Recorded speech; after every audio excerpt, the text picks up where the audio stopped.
We're going to Mars, well, in spirit anyway. If you signed up to have your name encoded on a chip that will be aboard the next Mars lander called InSight, you are now on board. I know I did, and probably many of you did as well.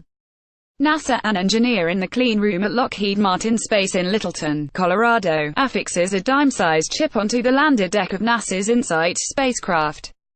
The second microchip contains 1.6 million names submitted by the public to ride along with InSight to Mars.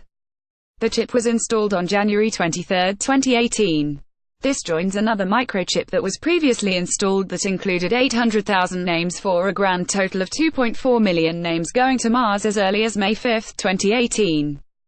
Engineers at NASA's Jet Propulsion Laboratory, Pasadena, California, put the names onto this tiny 0.3 square inches 8 mm square silicon wafer microchip using an electron beam to write extremely tiny letters with lines smaller than 1/1000th the width of a human hair.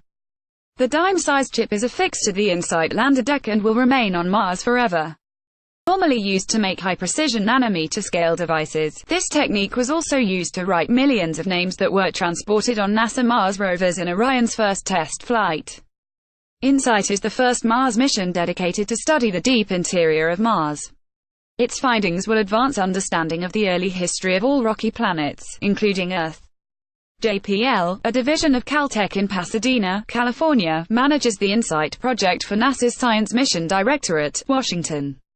Lockheed Martin Space, Denver, built the spacecraft.